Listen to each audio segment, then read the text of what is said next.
Coming up on the Paper Talk today, we'll be going through more of Sir Jim Ratcliffe's quotes as he's been talking about potentially a new stadium. Also, we'll be looking at, could there be a new manager if Erik ten Hag leaves in the summer, and who could that be? There is someone who has had success in the Premier League at Chelsea who could be heading to Old Trafford. Let's get into it.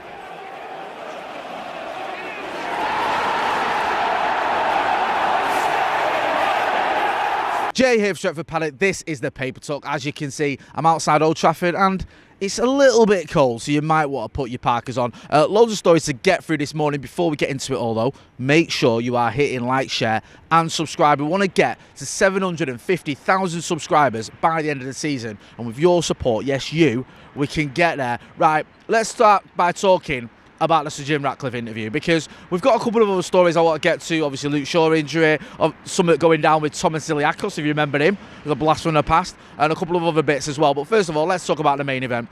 It's the Sir Jim Ratcliffe interview. Obviously, he gave several interviews, it seems, yesterday. There was an MUTV one, there's one, I think, to a Dutch outlet, and there was one to Dan Roan at the BBC. And he spoke about a multitude of things. Now, I read this morning in The Independent, they were highlighting some of his comments about the stadium.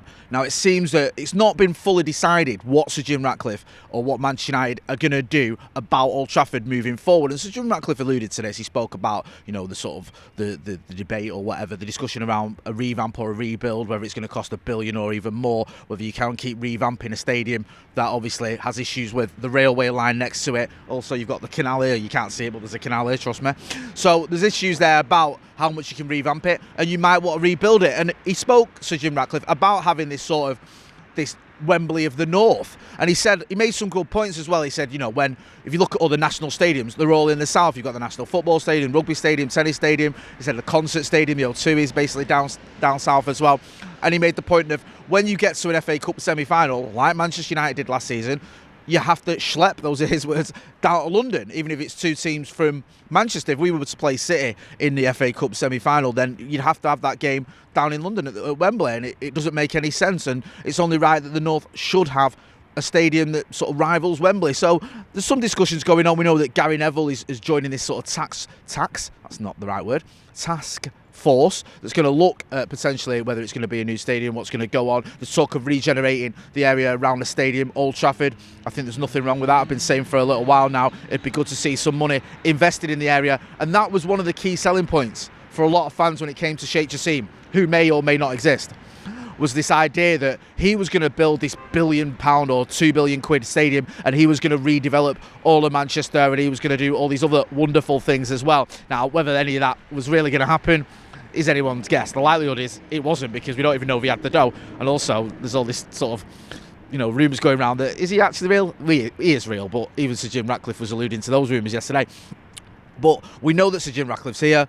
He's talking a good game. I'm not going to say I'm getting completely carried away and this is it. He's going to do everything he's promised. But he certainly seems to understand what Manchester United need, what needs to happen here at the stadium, whether it is a massive revamp or a complete rebuild. And hopefully, whatever takes place will carry on here at this site. I would like to see a new stadium. I've said that many a time, but I'd like to see it here at Old Trafford, because I think that'd be less sort of seismic and less sort of emotionally draining than seeing United move away from this area. Get involved in the comments and let us know what you think. Do you want to see a new stadium? Do you want to see a revamp? It's a debate that's been going on the channel for quite some time, and off the channel as well, amongst United fans for a little while now, and it looks like we're getting towards a time when an actual decision will need to be made. I don't think it's going to happen overnight, but a decision will be made whether it's going to be a revamp or a rebuild, and that's something that Sir Jim Ratcliffe has spoken about. Just on Sir Jim Ratcliffe as well, we've done a couple of videos already. We did a video yesterday where we did Paddock Live with myself and Joe Smith, just going through a lot of the comments and quotes from his interview. We also spoke to Steve from the 1958. We had him in the studio as well, so you can go and check that out. And the stadium was one of the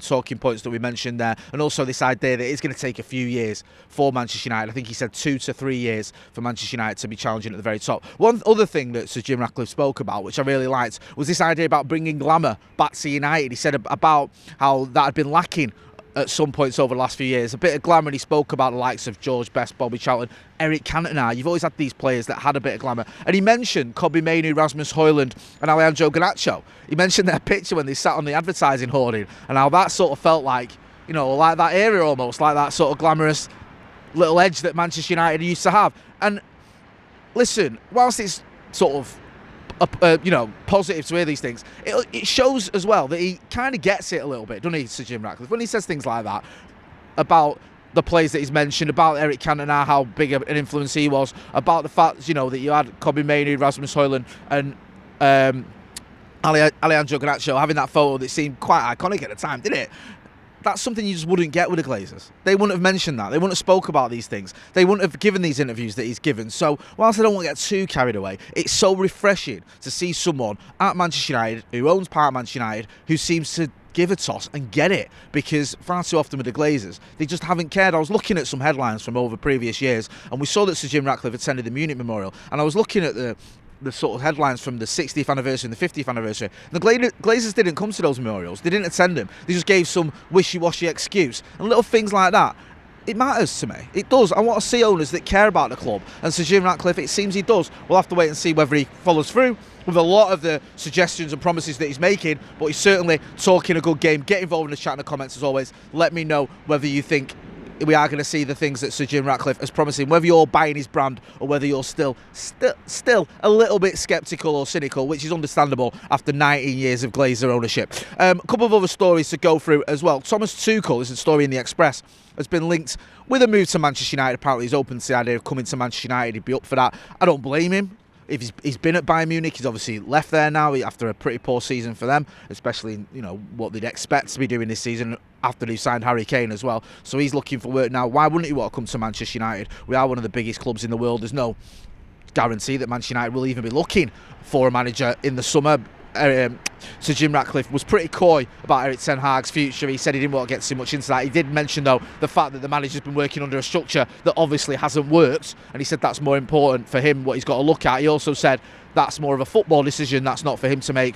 I'm paraphrasing slightly when it comes to Erik ten Hag. But if Erik ten Hag was to leave, Thomas Tuchel, according to a report in the Express and elsewhere as well, I've seen this, would be up to coming to Manchester United. Let me know whether you fancy Thomas Tuchel coming here. Do you think he would be the right man for the job if Erik ten Hag was to leave? I want to see Erik ten Hag being given an opportunity under this new regime. That's what I'd like to see. But if the manager left, would you like to see Thomas Tuchel come in? Is he a manager you think could do a good job? Obviously had some success at Chelsea. He won the Champions League, of course, beating Manchester City in the final. But with Thomas Tuchel, I always feel there's been almost as many lows as there has highs. Is this manager who has been very up and down in his career? If you look at what he's done in his career, he's had some successes. I think he had, he won trophies at Dortmund and at PSG, I think, as well. Went to Chelsea, obviously won the Champions League. I think he lost the FA Cup final, ended up getting sacked at Chelsea, been sacked at Bayern Munich, he won the league at Bayern Munich and he's been sacked. It has been a bit up and down for him. So, I don't know, do you think he is the right man for the job? Let me know in the comments. I mean, there's a good chance that Erik ten Hag stays on, but if he does leave, Thomas Tuchel, with Premier League experience, with trophies under his belt, he's 50 years old, so it's not like he's past it. He's still a young man. I think he's younger than Erik ten Hag. He could be the answer for Ineos when they're looking for a new man in the dugout, if indeed, of course, they are looking for a new man in the dugout. Also on Luke Shaw, I mentioned yesterday, there was a statement by the club. I think it's looking like Luke Shaw's going to be out for at least a few months with the injury that we saw see him taking off at Kenilworth Road. I mean, it's massively deflating here now. We've gone from a situation where at one point you had Luke Shaw and Tyrone Malacia, then you had Sergio Reguilon as well. We even had Alvaro Fernandez and Brandon Williams at one point as options. Now we've got no one at left back. We've literally got no left backs who are available at Manchester United. I think we're going to have to play maybe Victor Lindelof there again, which is what we've done over the last few couple of games where he's come on. Maybe you move Diogo Dalot over there and you play Victor Lindelof at right back. I think Aaron Wan-Bissaka's still missing as well. So it is a massive headache for Erik ten Hag, and it comes at a time in the season where he needs his best players fit. He's already missing Lisandro Martinez, and now he's missing Luke Shaw as well. So that left side of the defence is massively suffering.